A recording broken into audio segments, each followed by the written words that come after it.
Hello friends, എല്ലാവർക്കും നമസ്കാരം. മറ്റൊരു പ്രധാനപ്പെട്ട ടോപ്പിക്കിലേക്ക് എല്ലാവർക്കും സ്വാഗതം. നമ്മളുടെ ഏതൊരു രാജ്യത്തിൻ്റെയും ഒരു പ്രസ്റ്റീജ് എന്ന് പറഞ്ഞു കഴിഞ്ഞാൽ അവരുടെ കറൻസിയാണ്. ആ കറൻസിയുടെ സ്ട്രെങ്ത് അല്ലെങ്കിൽ കറൻസി എത്രത്തോളം സ്ട്രോങ് ആണോ അത്രയും ആ രാജ്യത്തെ സംബന്ധിച്ച് ഒരു അതൊരു പല രാജ്യത്തിൻ്റെയും സെക്യൂരിറ്റിയുടെയും കൂടെ ഒരു വിഷയമാണ് ശരിക്കും പറഞ്ഞു കഴിഞ്ഞാൽ. അതിപ്പം ഏത് രാജ്യമായാലും ശരി, വലുതായാലും ചെറുതായാലും അവരുടെ കറൻസിയുടെ സ്ട്രെങ്ത് അല്ലെങ്കിൽ കറൻസി എത്രത്തോളം സ്ട്രോങ് ആണോ അത്രത്തോളം അവരുടെ രാജ്യത്തിൻ്റെ സമ്പദ് വ്യവസ്ഥയും സേഫ് ആയിരിക്കും, സെക്യൂർ ആയിരിക്കും എന്നൊക്കെയുള്ളൊരു പൊതുവെയുള്ളൊരു വിലയിരുത്തൽ നമുക്ക് മനസ്സിലാക്കാൻ സാധിക്കും. അപ്പോൾ അതുപോലെ തന്നെ നമ്മൾ അങ്ങനെ പറയുമ്പോൾ നമ്മളുടെ ഇന്ത്യയുടെ കറൻസി ആയിട്ടുള്ള ഇന്ത്യൻ റുപ്പി ആണ് നമ്മളുടെ ഏറ്റവും പ്രസ്റ്റീജിയസ് ആയിട്ടുള്ള ഒരു വിഷയം. അപ്പോൾ ആ ഇന്ത്യൻ റുപ്പി നമുക്കറിയാം, ഡോളറുമായിട്ടാണ് നമ്മൾ ഇതിനെ ബന്ധപ്പെടുത്തി എപ്പോഴും സംസാരിക്കുന്നത്. അപ്പോൾ ഡോളറുമായിട്ട് നമ്മൾ താരതമ്യം ചെയ്ത് നോക്കുമ്പോൾ റുപ്പിയുടെ മൂല്യം കൂടുന്നുണ്ടോ കുറയുന്നുണ്ടോ എന്നുള്ളതാണ് നമ്മളുടെ സമ്പദ് വ്യവസ്ഥയുടെ ഒരു പ്രധാനപ്പെട്ട ഹെൽത്തിൻ്റെ നമ്മുടെ സമ്പദ് വ്യവസ്ഥയുടെ ഹെൽത്തിൻ്റെ ഒരു ബാരോമീറ്റർ അല്ലെങ്കിൽ ഒരു മെഷർ ആണ് ശരിക്കും പറഞ്ഞാൽ കറൻസിയുടെ വാല്യൂ. അത് ഡിപ്രീഷിയേറ്റ് ചെയ്യുന്നുണ്ടോ അപ്രീഷിയേറ്റ് ചെയ്യുന്നുണ്ടോ എന്നുള്ളത് ആണ് ഏറ്റവും പ്രധാനപ്പെട്ട വിഷയം. അപ്പോൾ ഇന്ത്യൻ റുപ്പി ഇപ്പം വളരെ ദാരുണമായിട്ടുള്ള അവസ്ഥ നേരിട്ടുകൊണ്ടിരിക്കുന്ന ഒരു കാഴ്ചയാണ് നമുക്ക് കാണാൻ സാധിക്കുന്നത്. ഇപ്പോഴല്ല, കഴിഞ്ഞ കുറേ വർഷങ്ങളായിട്ട് ശരിക്കും പറഞ്ഞു കഴിഞ്ഞാൽ അത് ഡിപ്രീഷിയേറ്റ് ചെയ്തുകൊണ്ടിരിക്കുകയാണ്. അപ്പം നമുക്കിവിടെ ഈ ഒരു പിന്നെ ചാർട്ട് നമ്മൾ നോക്കിക്കഴിഞ്ഞാൽ ഇത് ഇന്ത്യൻ രൂപയുടെ കഴിഞ്ഞ 10 വർഷത്തെ പെർഫോമൻസിൻ്റെ ഒരു ചാർട്ടാണ്. ഏകദേശം 2014 കാലഘട്ടം മുതൽ ഉള്ളൊരു 10 വർഷം, 14 അല്ലെങ്കിൽ 15 മുതൽ ഇങ്ങോട്ട് 25 ഇപ്പോൾ ഈ നവംബർ വരെയുള്ള കാലഘട്ടത്തിൽ ഇന്ത്യൻ രൂപയുടെ പെർഫോമൻസ് ആണ് നമുക്കിവിടെ കാണാൻ സാധിക്കുന്നത്. ഏകദേശം 10 വർഷത്തിന് മുമ്പ് 63.395 ആയിരുന്നു. 2018 അതിന് റുപ്പിക്ക് ഒരു അപ്രീസിയേഷൻ സംഭവിച്ചിട്ടുണ്ട്. പിന്നെ ഇപ്പോഴത്തെ ഏകദേശം ലേറ്റസ്റ്റ് ആയിട്ടുള്ള വളരെ റീസെൻ്റ് ആയിട്ടുള്ള ഒരു നമ്മുടെ റുപ്പിയുടെ മൂല്യം എന്ന് പറഞ്ഞാൽ 89.621 ശരിക്കും പറഞ്ഞാൽ US ഡോളർ ആയിട്ട് നമ്മൾ കമ്പയർ ചെയ്യുമ്പോൾ. അപ്പോൾ ഇതാണ് നമ്മുടെ കഴിഞ്ഞ 10 വർഷത്തെ ഇന്ത്യൻ റുപ്പിയുടെ ഒരു പെർഫോമൻസ് എന്ന് പറയുന്നത്. അപ്പോൾ ശരിക്കും പറഞ്ഞാൽ ഡേ ആഫ്റ്റർ ഡേ അല്ലെങ്കിൽ ഓരോ ദിവസം കഴിയുന്നതോറും റുപ്പിയുടെ മൂല്യം ഡോളറുമായിട്ട് നമ്മൾ നോക്കുമ്പോൾ കുറഞ്ഞുകൊണ്ടിരിക്കുകയാണ്.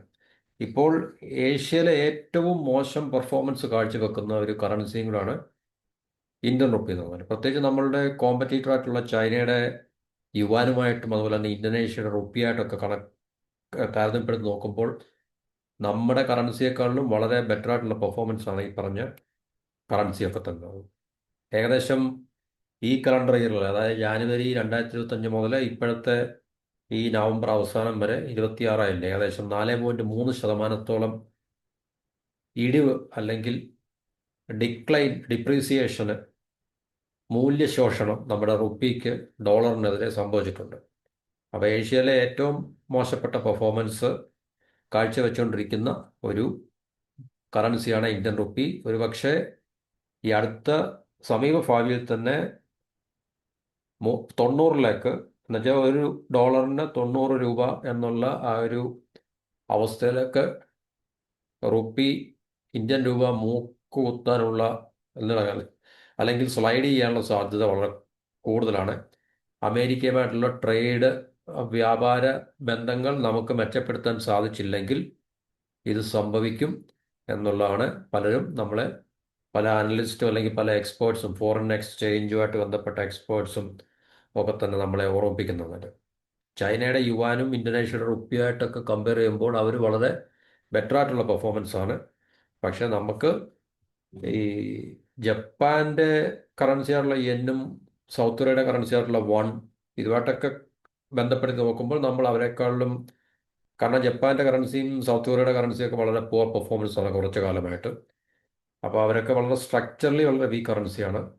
അപ്പോൾ അതുമായിട്ടൊക്കെ ബന്ധപ്പെടുത്തി നോക്കുമ്പോൾ ഇന്ത്യക്ക് അല്പം കൂടെ മെച്ചപ്പെട്ട ഒരു പെർഫോമൻസ് ഉണ്ട്. എന്നാലും നമ്മുടെ ഓവറോൾ പെർഫോമൻസ് എടുത്ത് നോക്കുമ്പോൾ ഡോളറിൻ്റെ സ്ട്രെങ്ത് അല്ലെങ്കിൽ ഡോളറിൻ്റെ മൂല്യം അല്ലെങ്കിൽ ഡോളറിൻ്റെ വാല്യൂ അപ്രീഷിയേറ്റ് ചെയ്യുന്നതനുസരിച്ച് നമ്മളുടെ റുപ്പിയുടെ വാല്യൂ കുറയുന്നതാണ് നമുക്ക് കാണാൻ സാധിക്കുന്നത്. അത് നമ്മളുടെ ആഭ്യന്തരമായിട്ടുള്ള സമ്പദ് വ്യവസ്ഥയിലെ മറ്റു ഘടകങ്ങളെ ഒന്നും ബാധിക്കാതെ തന്നെ, അല്ലെങ്കിൽ കണക്കിലെടുക്കാതെ തന്നെ, ഡോളറിൻ്റെ വാല്യൂ ഇൻക്രീസ് ചെയ്യുന്തോറും റുപ്പിയുടെ വാല്യൂ ഡിക്രീസ് ചെയ്യുന്നതായിട്ടാണ് നമുക്ക് കാണുവാൻ നമുക്ക് സാധിക്കുന്ന ഒരു കാര്യമാണ്. നമ്മളുടെ ഈ രൂപ വളരെ കുറച്ചു കാലമായിട്ട് ഈ പറഞ്ഞ സമ്മർദ്ദങ്ങൾ, അല്ലെങ്കിൽ സമ്പദ് വ്യവസ്ഥയുമായി ബന്ധപ്പെട്ട ചില സമ്മർദ്ദങ്ങൾ നമ്മൾ നേരിടുന്നുണ്ട്. അത് നമ്മളുടെ, പ്രത്യേകിച്ച് ഈ അമേരിക്കയിൽ നിന്നുള്ള ഈ ട്രേഡ്, വ്യാപാര സംബന്ധമായിട്ടുള്ള പ്രശ്നങ്ങൾ തുടങ്ങിയതിന് ശേഷമല്ല. നമുക്കറിയാം, അതിനു മുമ്പ് തന്നെ റുപ്പിയുടെ വാല്യൂ കുറഞ്ഞുകൊണ്ടിരിക്കുന്ന ഒരു ട്രാജക്ടറി, അല്ലെങ്കിൽ നമ്മൾ ആ ഗ്രാഫ് നോക്കി കഴിഞ്ഞാൽ നമുക്കറിയാൻ പറ്റും. കഴിഞ്ഞ 10 വർഷം എന്ന് പറയുമ്പോൾ, കാരണം ട്രംപ് വന്നതിന് ശേഷമാണ് വ്യാപാര യുദ്ധമൊക്കെ ആരംഭിച്ചത്. പക്ഷേ അതിന് മുമ്പേ തന്നെ, മുമ്പോട്ടുള്ള വർഷങ്ങൾ നമ്മൾ എടുക്കുമ്പോൾ തന്നെ നമുക്ക് തീർച്ചയായിട്ടും ഈ രൂപയുടെ മൂല്യം കുറയുന്നതായിട്ട് നമുക്ക് കാണാൻ സാധിക്കും. അപ്പോൾ ഈ ഏഷ്യൻ കറൻസിയിൽ ഏറ്റവും നന്നായിട്ട് പെർഫോം ചെയ്യുന്നത് ചൈനയുടെ യുവാനും അതുപോലെ തന്നെ ഇന്തോനേഷ്യൻ റുപ്പിയൊക്കെ തന്നെയാണ്. അപ്പോൾ അതുമായിട്ടൊക്കെ കമ്പയർ ചെയ്ത് നോക്കുമ്പോൾ തീർച്ചയായിട്ടും നമ്മൾ ഇന്ത്യൻ സമ്പദ് വ്യവസ്ഥയെക്കുറിച്ച്, വലിയ വളർച്ചയുള്ള സമ്പദ് വ്യവസ്ഥയാണ്, ഇന്ന് ലോകത്തിലെ ഏറ്റവും സാമ്പത്തികമായിട്ടുള്ള വളർച്ച കൈവരിക്കുന്ന രാജ്യമാണെന്നൊക്കെ പറയുമ്പോൾ തന്നെയും ഒട്ടനവധി പ്രശ്നങ്ങൾ നമ്മൾ നേരിടുന്നുണ്ട് എന്നുള്ളതാണ് നമുക്ക് മനസ്സിലാക്കാൻ സാധിക്കുന്നത്. ഈ പറഞ്ഞ നവംബർ 21 ആയപ്പോഴത്തേക്ക് 88.8 റുപ്പി ഡോളർ എക്സ്ചേഞ്ച് റേറ്റ് എന്ന് പറഞ്ഞു കഴിഞ്ഞാൽ. അപ്പം ഇതിനകത്തിൽ നമ്മുടെ സെൻട്രൽ ബാങ്ക് ആയിട്ടുള്ള റിസർവ് ബാങ്ക് ഇടപെടൽ നടത്തുന്നുണ്ട്. കാരണം തീർച്ചയായിട്ടും അങ്ങനെയാണ് റുപ്പിയുടെ മൂല്യത്തെ ഇതുവരെ പിടിച്ചു നിർത്തിയിട്ടുള്ളത്. എന്നുവെച്ചാൽ RBI സംയോജിതമായിട്ടുള്ള RBIയുടെ ഇടപെടൽ, RBIയുടെ കയ്യിലുള്ള ഫോറിൻ ഡോളേഴ്സ് മാർക്കറ്റിൽ വിറ്റഴിച്ചിട്ടാണ് ഇതിനെ ബാലൻസ് ചെയ്തുകൊണ്ടിരുന്നത്. അത് ആർട്ടിഫിഷ്യലാണല്ലോ തീർച്ചയായിട്ടും നോക്കല്ലേ.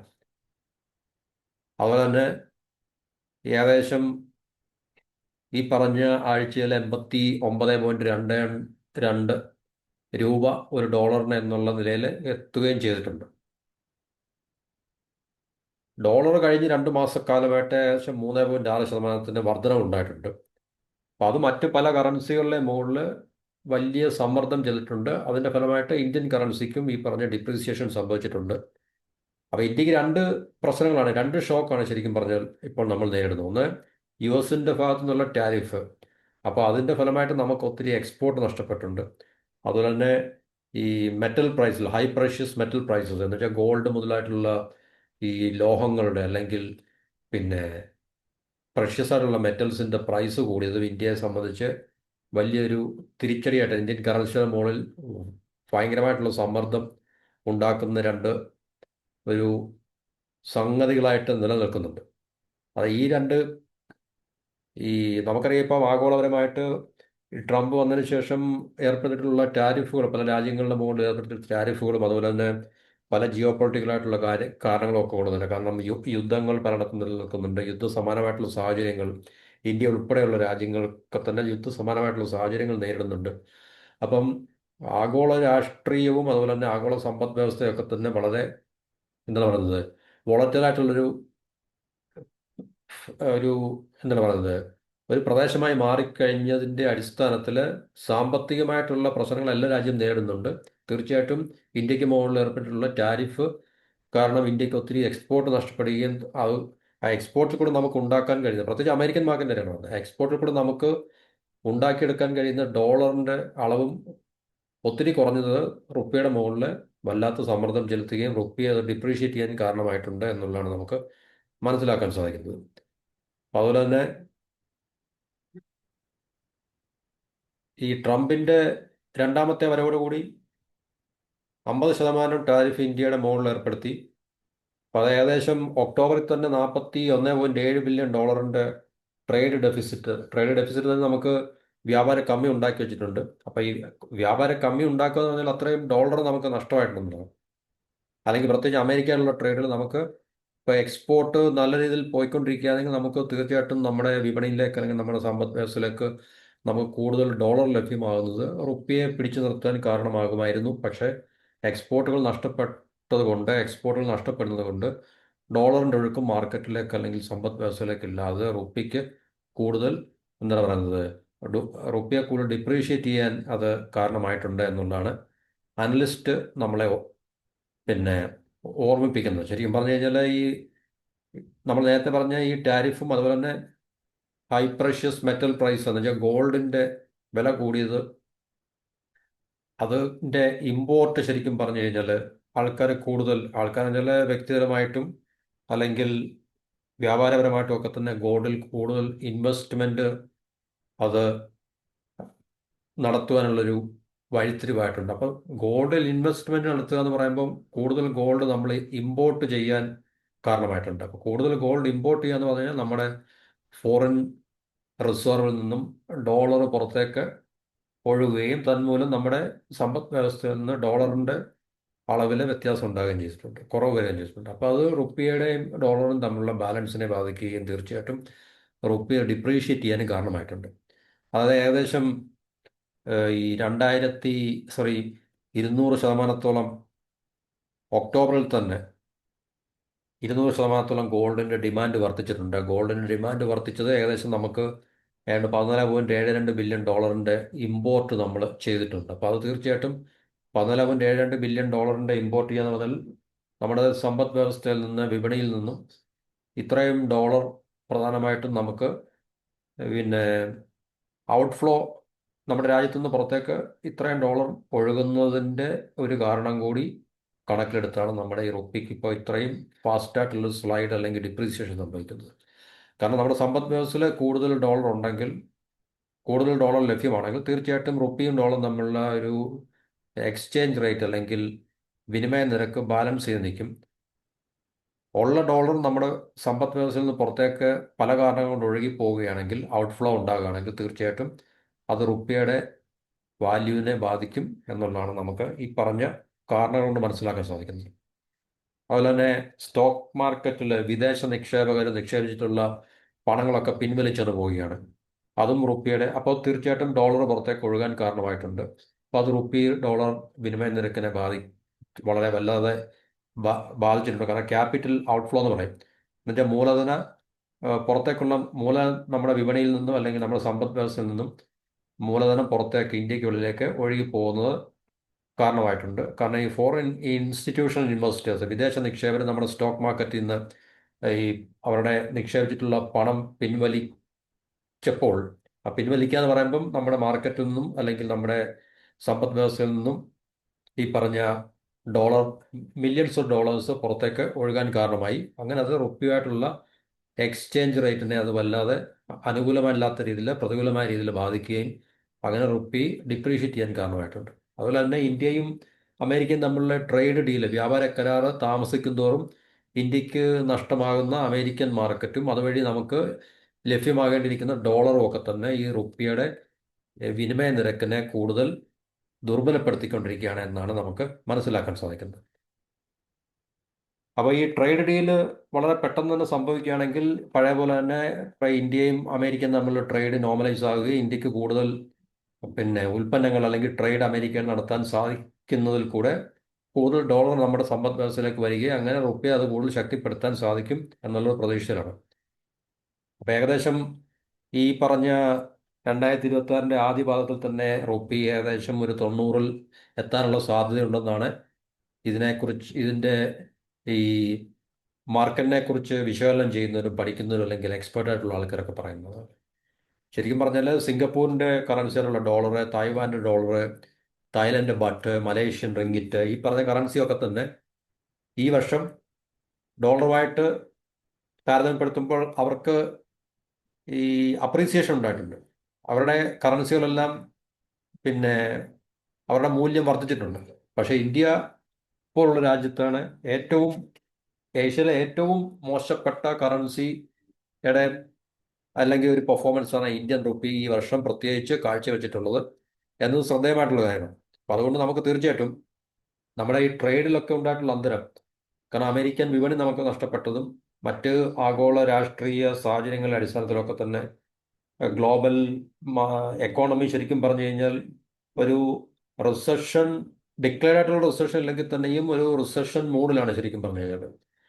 അപ്പോൾ അത് നമ്മുടെ രാജ്യത്തിൻ്റെ സമ്പദ് വ്യവസ്ഥയ്ക്ക് കാര്യമായിട്ടുള്ള ഒരു പ്രതികൂലമായിട്ടുള്ള സാഹചര്യം സൃഷ്ടിച്ചിട്ടുണ്ട്. കാരണം ഈ ഡോളറിൻ്റെ ഇൻഫ്ലോ വളരെ കുറവായത് റുപ്പിയെ വീക്കൻ ചെയ്തിട്ടുണ്ട് എന്നുള്ളതാണ്. അപ്പോൾ ട്രേഡ് ഒരു കാരണമാണ്, ടാരിഫ് ഏഹ്, ഏർപ്പെടുത്തിയത് കാരണം കാരണം നമുക്കറിയാം ഈ അമേരിക്ക നമുക്ക് അല്ലെങ്കിൽ മറ്റൊരു രാജ്യത്തിനെതിരെ ഈ ടാരിഫ് ഏർപ്പെടുത്തുക എന്ന് പറഞ്ഞു കഴിഞ്ഞാൽ അതിന്റെ ഇമ്പാക്റ്റ് എന്ന് പറഞ്ഞു കഴിഞ്ഞാൽ ഏറ്റവും കൂടുതൽ ആ രാജ്യത്തിന്റെ കറൻസിയെ ആയിരിക്കും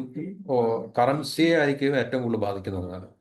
കാരണം രാജ്യത്തിന്റെ കറൻസി വീക്കായി കഴിഞ്ഞാൽ ആ രാജ്യത്തിന് വലിയ ബുദ്ധിമുട്ടാണ് സാമ്പത്തികമായിട്ടുള്ള മറ്റ് എന്താണ് പറയുന്നത് ഒരു പെർഫോമൻസ് ശരിക്കും ഉണ്ടാക്കിയെടുക്കുവാൻ കറൻസി വീക്കായി കഴിഞ്ഞാൽ. കാരണം ഓൾമോസ്റ്റ് ലോകത്തിലെ ഒട്ടുമിക്ക എല്ലാ കറൻസികളും ഡോളറുമായിട്ട് എന്താണ് പറയുന്നത് പെഗ് ചെയ്തിരിക്കുകയാണ്. അതുകൊണ്ട് തീർച്ചയായിട്ടും ഡോളർ എങ്ങനെ പെർഫോം ചെയ്യുന്നു അതിനനുസരിച്ചായിരിക്കും പല രാജ്യങ്ങളിലെയും കറൻസികളും പെർഫോം ചെയ്യുന്നത്.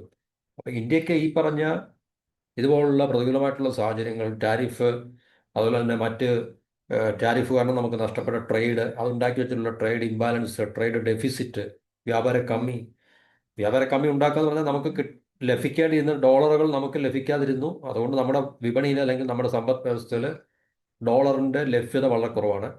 അപ്പോൾ അത് തീർച്ചയായിട്ടും റുപ്പിയായിട്ടുള്ള ബാലൻസിനെ അത് പിന്നെ എന്താണ് പറയുന്നത് ഇല്ലാതാക്കുകയും റുപ്പി താഴേക്ക് പതിക്കുകയും ചെയ്തിട്ടുണ്ട്. റുപ്പിയുടെ വാല്യൂ അല്ലെങ്കിൽ നമ്മുടെ രൂപയുടെ മൂല്യം താഴേക്ക് പതിക്കാൻ അത് കാരണമായിട്ടുണ്ട്. ഒരുപക്ഷെ അതുകൂടെ കണക്കിലെടുത്താണ് അവർ തീർച്ചയായിട്ടും ഈ ടാരിഫ് ഏർപ്പെടുത്തുന്നത് എന്നുള്ളത് വളരെ ശ്രദ്ധേയമായിട്ടുള്ള കാര്യമാണ്. അതുകൊണ്ട് തീർച്ചയായിട്ടും നമ്മളുടെ ട്രേഡിൽ ഉണ്ടായിട്ടുള്ള ഡെഫിസിറ്റ് ഇതൊക്കെ തന്നെ പ്രധാനപ്പെട്ട കാര്യങ്ങളാണ്. അതുപോലെ തന്നെ ഗോൾഡിൻ്റെ ഗോൾഡിൽ ഉണ്ടായിട്ടുള്ള ഹ്യൂജ് ഇൻവെസ്റ്റ്മെൻറ്റ്, കൂടുതൽ ഇമ്പോർട്ട് ബില്ല് നമുക്ക് ഉണ്ടായിട്ടുണ്ട്. അത് തീർച്ചയായിട്ടും ഡോളറിൻ്റെ ഔട്ട്ഫ്ലോയ്ക്ക് കാരണമായിട്ടുണ്ട്. അതുപോലെ തന്നെ ഫോറിൻ ഇൻസ്റ്റിറ്റ്യൂഷണൽ ഇൻവെസ്റ്റേഴ്സ് മാർക്കറ്റിൽ നിന്നും അവരുടെ ക്യാപിറ്റൽ വിത്ഡ്രോ ചെയ്ത് പോകും. അപ്പോൾ അത് കാരണവും നമ്മുടെ മാർക്കറ്റിൽ അല്ലെങ്കിൽ വിപണിയിലുള്ള സമ്പദ് വ്യവസ്ഥയിലുള്ള ഡോളർ ക്യാപിറ്റൽ ഔട്ട്ഫ്ലോ അല്ലെങ്കിൽ മൂലധനം പുറത്തേക്ക് പോകുവാൻ കാരണമായിട്ടുണ്ട്. അപ്പോൾ അതൊക്കെ തന്നെ മാർക്കറ്റിലും അല്ലെങ്കിൽ സമ്പദ് വ്യവസ്ഥയിലും ഉണ്ടായിരുന്ന ആകെ മൊത്തം ഡോളറിൻ്റെ ക്വാണ്ടിറ്റിയെ കുറയ്ക്കുവാൻ കാരണമായിട്ടുണ്ട്. അപ്പോൾ അത് റുപ്പിയുമായിട്ടുള്ള ഈ പറഞ്ഞ ഒരു എക്സ്ചേഞ്ച് ബാലൻസ് തെറ്റിച്ചിട്ടുണ്ട്. അത് റുപ്പിക്ക് അതുവഴി കോട്ടം തട്ടിയിട്ടുണ്ടെന്നാണ് നമുക്ക് മനസ്സിലാക്കാൻ സാധിക്കുന്നത്. ഏകദേശം വളരെ ഈ പറഞ്ഞ ടാരിഫിൻ്റെ കാരണം കൊണ്ടും അതുപോലെ തന്നെ ആർട്ടിഫിഷ്യൽ ഇൻ്റലിജൻസ് മുഖാന്തരം ഉള്ള അമേരിക്കൻ മാർക്കറ്റിൽ, കാരണം ടെക്നോളജിയുടെ മാറ്റങ്ങളൊക്കെ തന്നെ അമേരിക്കൻ മാർക്കറ്റിൽ നമുക്കറിയാം. ടെക്നോളജിയൊക്കെ എപ്പോഴും പണ്ടായാലും ഇപ്പോഴായാലും അതിൻ്റെയൊക്കെ പൈനിയേഴ്സ് അമേരിക്ക പോലുള്ള രാജ്യങ്ങളിലും അല്ലെങ്കിൽ മാർക്കറ്റിലും ഒക്കെ തന്നെ ആയിരിക്കും. ടാരിഫിൻ്റെ അൺസർട്ടനിറ്റി കാരണം ഇന്ത്യയായിട്ട് ആരും ബിസിനസ് ചെയ്യുന്നില്ല, അല്ലെങ്കിൽ ഇന്ത്യ ചെയ്തുകൊണ്ടിരുന്ന ബിസിനസ് എല്ലാം നഷ്ടപ്പെട്ടിട്ടുണ്ട്. അപ്പം ഇതെല്ലാം പറഞ്ഞാൽ നമ്മുടെ ഫോറിൻ ഡയറക്റ്റ് ഇൻവെസ്റ്റ്മെൻറ്റ് ഒക്കെ തന്നെ കുറയാൻ കാരണമാകുന്നു. കാരണം ഇവിടെ ബിസിനസ് ചെയ്ത് അമേരിക്കയിലേക്ക് എക്സ്പോർട്ട് ചെയ്യാൻ സാധിക്കത്തില്ല എന്ന് മനസ്സിലാക്കി കഴിഞ്ഞാൽ ആരും ഇവിടെ ബിസിനസ് ചെയ്യത്തില്ല, അല്ലെങ്കിൽ ഉള്ള എക്സ്പോർട്ട് മാർക്കറ്റ് നമുക്ക് നഷ്ടമായിട്ടുണ്ട്. ഇതൊക്കെ തന്നെ വലിയൊരു ബുദ്ധിമുട്ട് ഇന്ത്യൻ സമ്പദ് വ്യവസ്ഥയിലും അത് കാരണം നമ്മുടെ റുപ്പിയുടെ മുകളിലൊക്കെ വല്ലാത്ത സമ്മർദ്ദം ഉണ്ടാക്കി വെക്കുന്നുണ്ട്. അപ്പോൾ അതുകൊണ്ട് തീർച്ചയായിട്ടും ഇത് ഇപ്പോഴെങ്കിലും നമുക്ക് പെട്ടെന്ന് റിക്കവർ ചെയ്യാൻ ആകെപ്പാടെ ഇതിനകത്തിൽ ചെയ്യാൻ പറ്റുന്ന ഒരേ ഏജൻസി എന്ന് പറഞ്ഞു കഴിഞ്ഞാൽ ഇൻസ്റ്റിറ്റ്യൂഷൻ RBI ആണ്. RBIയുടെ കയ്യിലുള്ള ഫോറിൻ കറൻസി ഡോളർ റിസർവിനെ എടുത്ത് മാർക്കറ്റിലേക്ക് വിറ്റഴിച്ചിട്ട് ഈ റുപ്പിയുടെ വാല്യൂവിനെ ഒരു പരിധിയിൽ അവർ നിശ്ചയിക്കുന്ന ഒരു പരിധിയിൽ കൊണ്ട് നിർത്തി. അത് ആർട്ടിഫിഷ്യലാണ് ശരിക്കും പറഞ്ഞു കഴിഞ്ഞാൽ. ആർട്ടിഫിഷ്യലായിട്ടുള്ളൊരു ബാലൻസിങ് ആണ് ഈ RBI നടത്തുന്നത്. കാരണം RBIയുടെ കൈവശമുള്ള ഫോറിൻ കറൻസി റിസർവിൽ നിന്നും, അതായത് ഡോളർ റിസർവിൽ നിന്നും അതിൻ്റെ ഒരു നിശ്ചിത ശതമാനം ഡോളർ മാർക്കറ്റിലേക്ക് വിറ്റഴിച്ച്, അതിന് പല ചാനൽസ് ഉണ്ട്, പല രീതികളുണ്ട്. മാർക്കറ്റിലേക്ക് പമ്പ് ചെയ്തിട്ട് ആ റുപ്പിയുടെ എക്സ്ചേഞ്ച് റേറ്റ് അല്ലെങ്കിൽ വിനിമയ നിരക്ക്, ഡോളറുമായിട്ടുള്ള വിനിമയ നിരക്കിനെ പിടിച്ചു നിർത്തുക എന്നുള്ളൊരു പ്രക്രിയയാണ് RBI കുറച്ച് നാളായിട്ട് ചെയ്തുകൊണ്ടിരിക്കുന്നത്. കാരണം ഈ റുപ്പി ഇങ്ങനെ കൈവിട്ട് പോയിക്കൊണ്ടിരിക്കുകയാണല്ലോ നമ്മൾ പുറമോട്ട് എടുത്ത് നോക്കുമ്പോൾ. അപ്പം ഈ കാലഘട്ടങ്ങളെല്ലാം തന്നെ നമുക്ക് ജനുവനായിട്ടുള്ള സമ്പദ് വ്യവസ്ഥയിലുള്ള പുരോഗതി, എക്സ്പോർട്ട് കൂട്ടാനോ അല്ലെങ്കിൽ നമുക്ക് ഈ വളരെ ശ്രദ്ധേയമായിട്ടുള്ള രീതിയിൽ നമുക്ക് എക്സ്പോർട്ട് കൂട്ടുവാനോ അല്ലെങ്കിൽ നമ്മുടെ സമ്പദ് വ്യവസ്ഥയിൽ വളർച്ച ഉണ്ടാക്കിയെടുക്കാനോ നമുക്ക് കഴിയാത്തത് കൊണ്ട് ഇതുപോലുള്ള ആർട്ടിഫിഷ്യലായിട്ടുള്ള ചില പൊടിക്കൈകൾ കൊണ്ട് മാത്രമാണ് RBI റുപ്പിയുടെ വിനിമയ നിരക്കിനെ വളരെ താഴേക്ക് പോകാതെ ഒരു പരുവത്തിലൊക്കെ പിടിച്ചു നിർത്തിക്കൊണ്ടിരുന്നത്. അപ്പം അതുകൊണ്ട് തീർച്ചയായിട്ടും ഇന്ത്യയും അമേരിക്കയും തമ്മിലുള്ള ട്രേഡ് ഡീല് എത്രത്തോളം ഡിലേ ആകുന്നു അത് തീർച്ചയായിട്ടും അത് ഇന്ത്യൻ റുപ്പിയെ വളരെ സാരമായിട്ട് ബാധിക്കും എന്നുള്ളതാണ് നമുക്ക് മനസ്സിലാക്കാൻ സാധിക്കുന്നത്.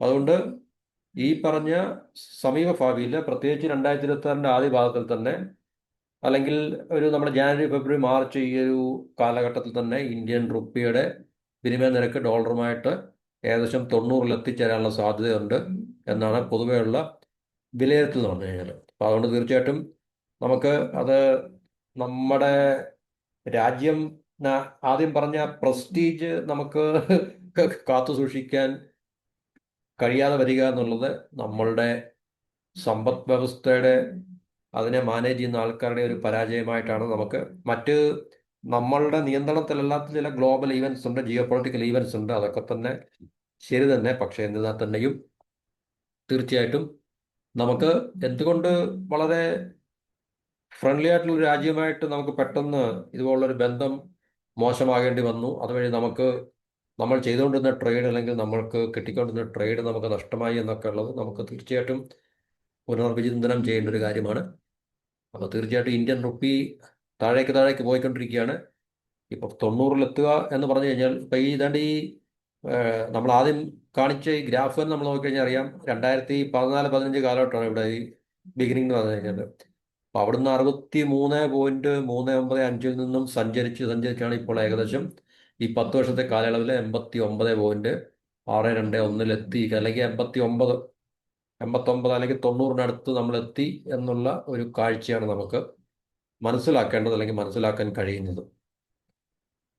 അപ്പോൾ അതുകൊണ്ട് തീർച്ചയായിട്ടും നമുക്കിതിനെ അപ്രീഷിയേറ്റ് ചെയ്യുക എന്നുള്ളത്, ഇപ്പം ഇനിയിപ്പം നമുക്കിതിനെ പുറമോട്ട് തിരിച്ച് 70-ലേക്കോ 80-ലേക്കോ ഒന്നും കൊണ്ടുവരാൻ സാധിക്കുമോ നമുക്കറിയില്ല. അതുകൊണ്ട് തീർച്ചയായിട്ടും വളരെ ബുദ്ധിമുട്ട് ഉണ്ടാക്കുന്ന ഒരു കാലഘട്ടത്തിൽ കൂടെയാണ് നമ്മളുടെ ഇന്ത്യൻ രൂപയുടെ, ശരിക്കും പറഞ്ഞാൽ ഹെൽത്ത് ആണല്ലോ. ഹെൽത്ത്, ഒരു കറൻസി, ഒരു രാജ്യത്തിന്റെ കറൻസിയുടെ ഹെൽത്ത് ആണല്ലോ ആ രാജ്യത്തിന്റെ ആകെ മൊത്തം സമ്പദ് വ്യവസ്ഥയുടെ ഹെൽത്തിനെ തീരുമാനിക്കുന്നതും. അല്ലെങ്കിൽ നമുക്ക് കറൻസിയുടെ ഹെൽത്ത് നോക്കിക്കഴിഞ്ഞാൽ തീർച്ചയായിട്ടും നമുക്ക് ആ സമ്പദ് വ്യവസ്ഥ എത്രത്തോളം ഹെൽത്തി ആണെന്നോ അല്ലെങ്കിൽ റോബസ്റ്റ് ആണെന്നോ ഒക്കെ തന്നെ നമുക്ക് മനസ്സിലാക്കാൻ സാധിക്കും. അപ്പം ഇങ്ങനെയുള്ള ചില കാരണങ്ങൾ നമുക്ക് ഷോർട്ട് ടൈമിൽ പറയാൻ സാധിക്കും. പക്ഷേ ഓവറോൾ നമ്മൾ കഴിഞ്ഞ 10 വർഷക്കാലമായിട്ട് ഇന്ത്യയുടെ കറൻസിയുടെ മൂല്യം ഡോളറുമായിട്ട് കമ്പയർ ചെയ്യുമ്പോൾ അത് തീർച്ചയായിട്ടും താഴേക്ക് താഴേക്ക് പോയിക്കൊണ്ടിരിക്കുകയാണ് എന്നുള്ളതാണ് നമുക്ക് മനസ്സിലാക്കാൻ സാധിക്കുന്നത്. അപ്പം ഈ എക്സ്പേർട്ടിന്റെ ഒപ്പീനിയൻ അനുസരിച്ച്, അല്ലെങ്കിൽ അനലിസ്റ്റിന്റെ ഒപ്പീനിയൻ അനുസരിച്ച്, വളരെ അടുത്ത കാലഘട്ടത്തിൽ തന്നെ, സമീപ ഭാവിയിൽ തന്നെ റുപ്പി ഡോളർ വിനിമയ നിരക്ക് ഇന്ത്യൻ റുപ്പി 90 രൂപയാകാനുള്ള സാധ്യത തള്ളിക്കളയാൻ പറ്റില്ല. അത് പെട്ടെന്ന് തന്നെ അതിനകത്തിലേക്ക് നമ്മൾ എത്തിച്ചേരും എന്നാണ് നമ്മുടെ ഇന്ത്യൻ റുപ്പിയെക്കുറിച്ച് പറയുന്നതും. അപ്പം ഇത്രയാണ് നമുക്ക് ഈ ടോപ്പിക്കിനെ കുറിച്ച് പറയാനുള്ളത്. എന്തുവായാലും ശരി, ഇന്ത്യൻ രൂപയുടെ നില നില വളരെ പരുങ്ങലിലാണ്. അതിൻ്റെ മൂല്യശോഷണം മാത്രമാണ് സംഭവിച്ചുകൊണ്ടിരിക്കുന്നത്. നമുക്ക് ഒരു രീതിയിലുള്ള സാറ്റിസ്ഫാക്ടറി ആയിട്ടുള്ള ഒരു അപ്രീസിയേഷൻ നമുക്ക് ഇതിനകത്ത് കാണാൻ സാധിക്കുന്നില്ല. അത് തീർച്ചയായിട്ടും നമ്മളുടെ ഇമേജിന് വളരെ കോട്ടം തട്ടുന്നതാണ്. അതുപോലെ തന്നെ നമ്മുടെ സമ്പദ് വ്യവസ്ഥയുടെ അനാരോഗ്യകരമായിട്ടുള്ള ഒരു അവസ്ഥയും കൂടാണ് ഇത് വിളിച്ചറിയിക്കുന്നത് എന്നുള്ളത് നമുക്ക് മനസ്സിലാക്കിക്കൊണ്ട് ഈ ടോപ്പിക്ക് ഇവിടെ തൽക്കാലം അവസാനിപ്പിക്കാം. മറ്റു ടോപ്പിക്കുമായിട്ട് അടുത്ത വീഡിയോയിൽ എല്ലാവർക്കും നന്ദി, നമസ്കാരം.